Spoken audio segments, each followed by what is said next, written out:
We are helping Nigeria Sovereign Investment Authority have $150 million of equity, because that's the missing piece, based on junior equity of 15 million from ISA, leveraging 10 times equity and 40 times of the project. Bringing down the cost of capital for developing countries is fundamental.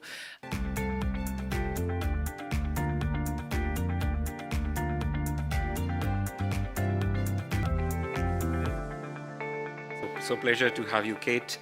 We were in London just day before yesterday, and we were very fortunate to actually do a stakeholder consultation in CIFF office. So Kate, thank you so much for that as well.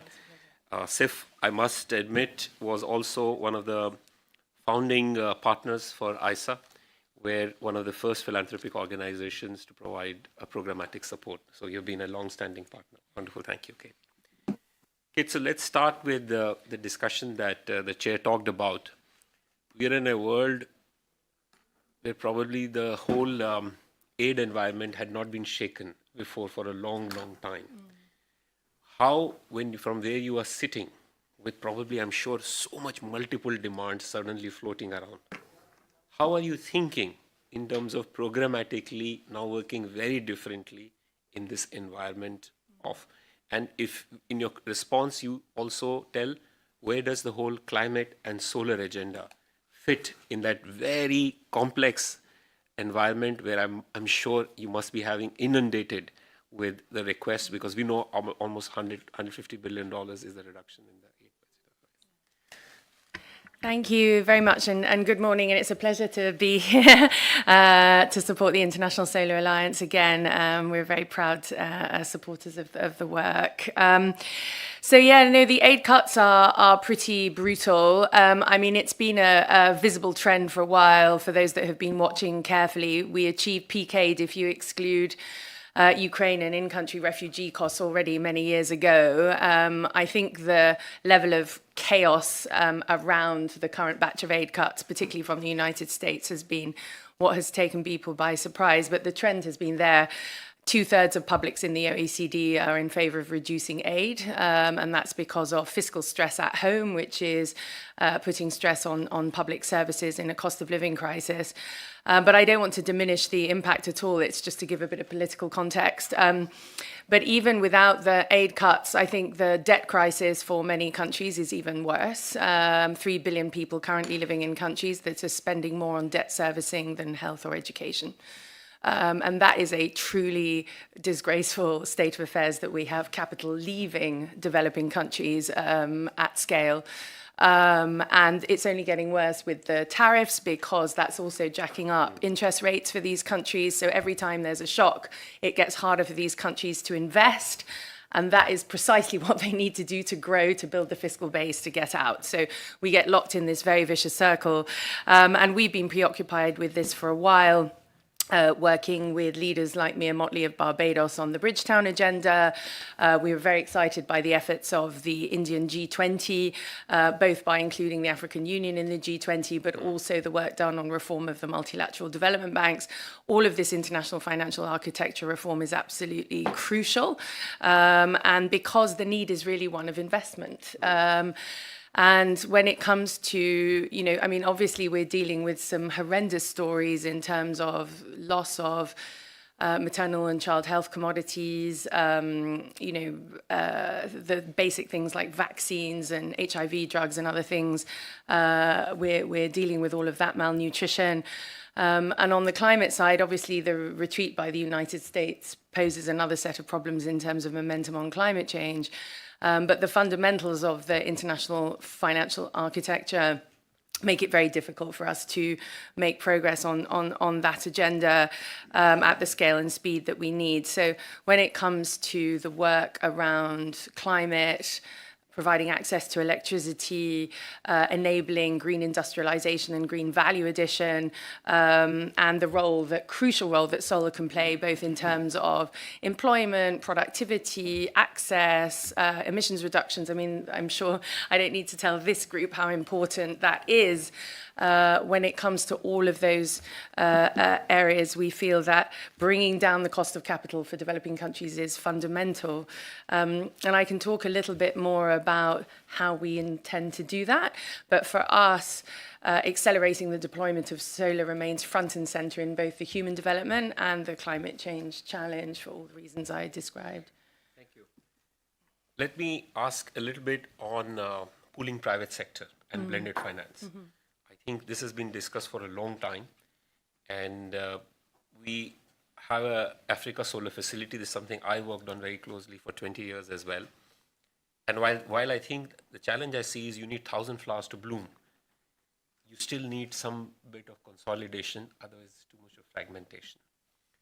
So we are trying to have an Africa organization, Africa 50, as the platform in which World Bank gives in, we give in, everybody give in, and then they make sure that country by country, whatever is the risk mitigation, that they can address. What do you think about how we can be more effective in avoiding this fragmentation? Yeah, it's a very important question, especially now. I think at the heart of it sits country ownership, which you mentioned. And a number of countries are developing what are called country platforms, where they're turning their development aspirations into investment plans, and they're trying to organize the different kinds of financing available, whether it's bilateral, national, foreign currency, local currency, private, public, and philanthropic. And it's a very, very complex landscape. I mean, even for a country applying for two different MDBs, even though the shareholders of all the MDBs are the same, the MDBs themselves have completely different due diligence requirements. And only recently, the World Bank and Asian Development Bank have actually agreed to allow their own teams to use the due diligence requirements of others. So it's from the perspective of a country that's trying to get stuff done, it's incredibly hard. So we do need countries to take a role in organizing incoming resources, but we need the rest of the world to respond and all the relevant institutions to respond to country plans and country platforms. These are not new. I mean, sectoral planning has been around in development for a long time. The JETPs are a version of that, although a very narrow and specific version that's only benefited a few countries. So we need this on a much grander scale, and this country ownership piece, as you mentioned, is crucial. When it comes to the blending, in an environment where ODA is declining, the role of institutions that can raise money on capital markets using public money is more crucial than ever. So obviously, those institutions that can get good leverage are going to be, very much needed. At the moment, a lot of the MDBs get very, very low private sector leverage actually for the public money that goes in. So we have to work on pushing them a lot harder and having really specific metrics around how much they leverage in terms of private sector capital, and make sure that they're also doing riskier things. And having the right kinds of finance available. So patient equity is the thing that's most missing. There's plenty of debt around. It's patient equity that's missing.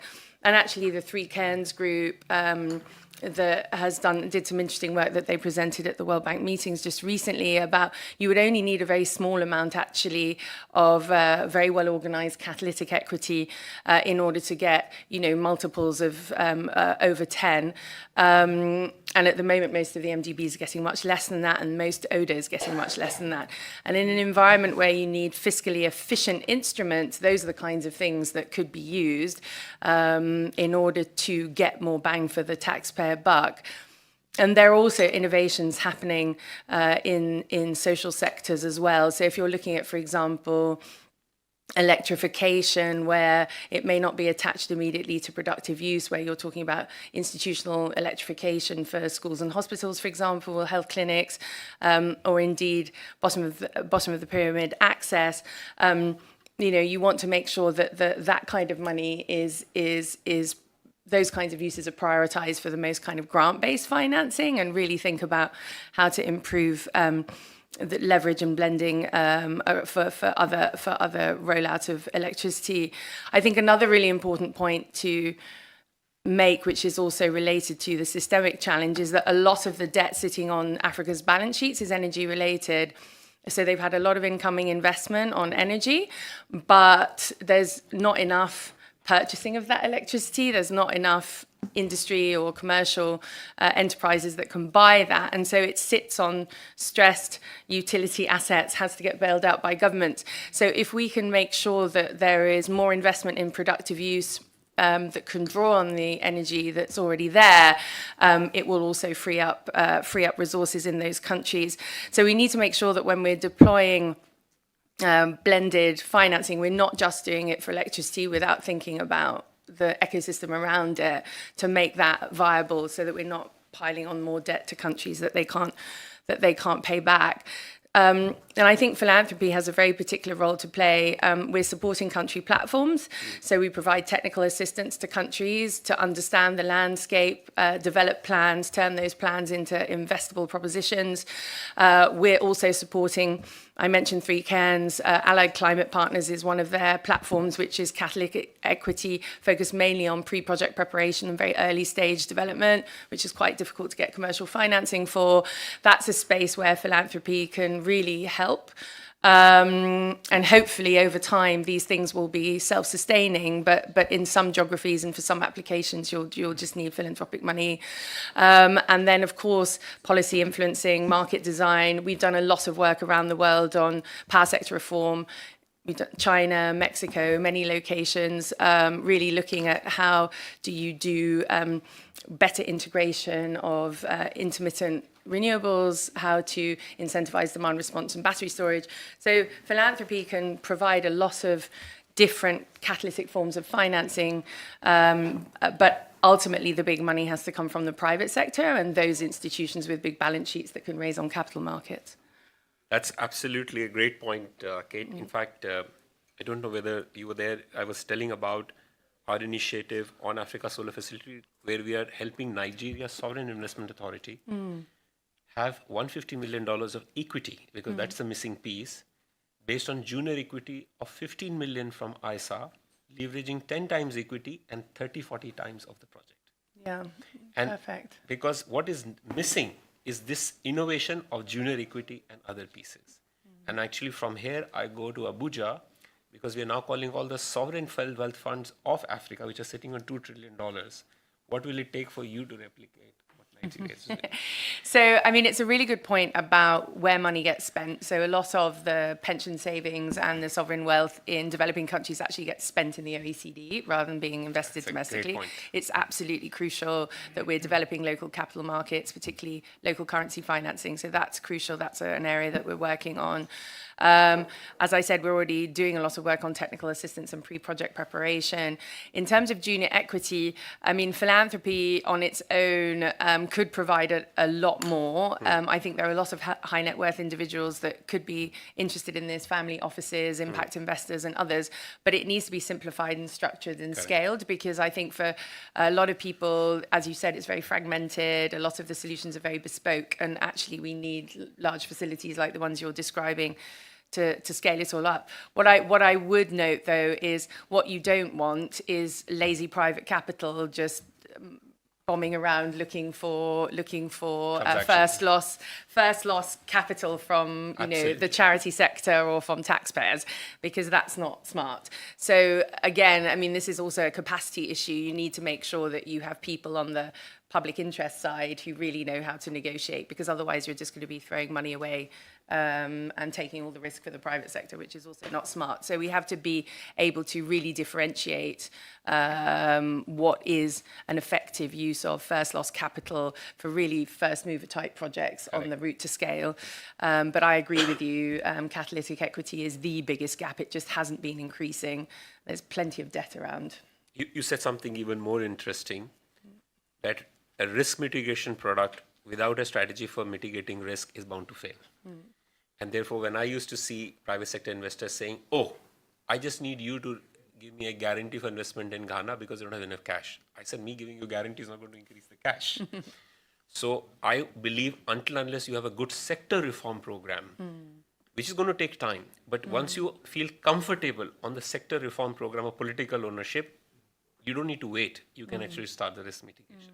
And that blend of having the right output-based program for results, backing with risk mitigation, that combination is what is really needed to unlock this in countries. I agree with you. And if we have stable markets with a clear ambition in terms of direction, we want, clean energy.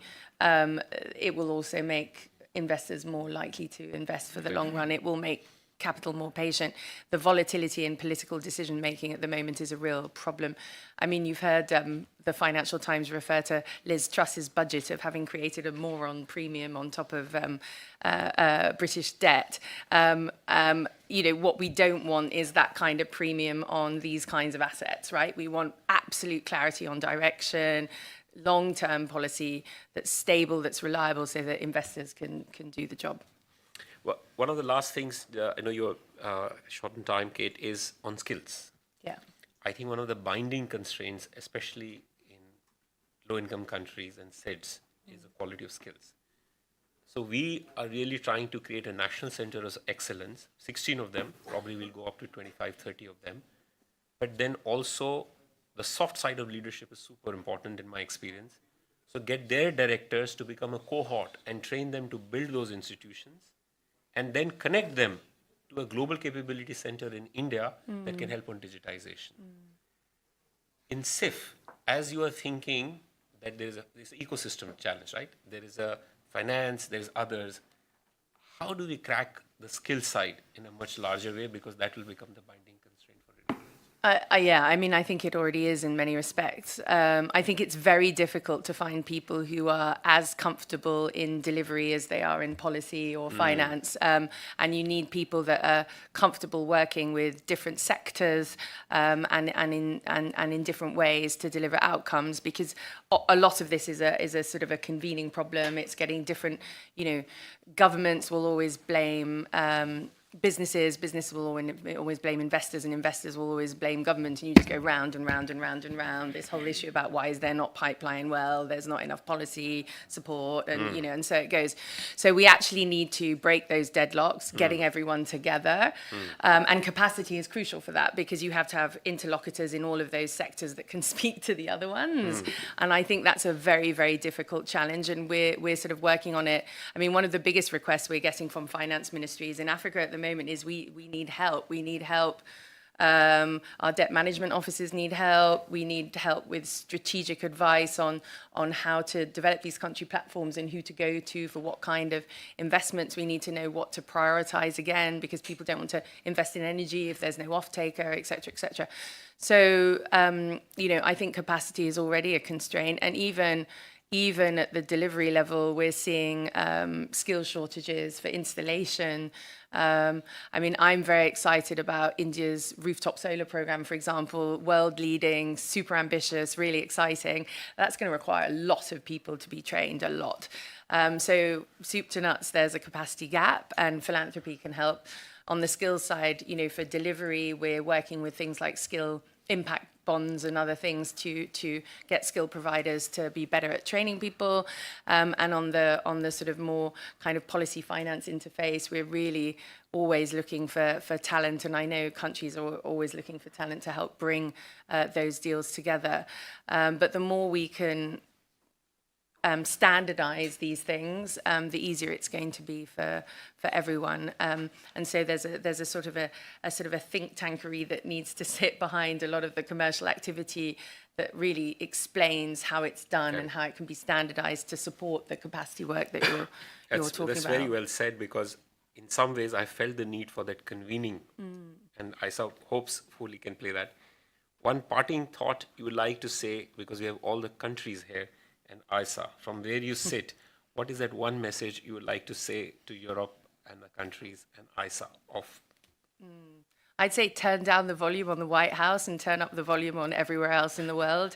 I think there's extraordinary progress being made by so many countries. And actually, so many countries have caught up to the front runners that there's an awful lot of joy and potential in sharing learnings at the front line. I mean, I'm spending a lot of time, for example, on looking at EU-China, grid bottlenecks, interprovincial or cross-border trading are a common problem for large balancing areas like that. I think if countries can work together more on practical problem solving, bringing stakeholders round together and just turn down the noise on the rhetoric and just keep going, focus on delivery, will do a lot better. And I know ISA will be at the heart of all of those conversations. Thank you so much. So thank you.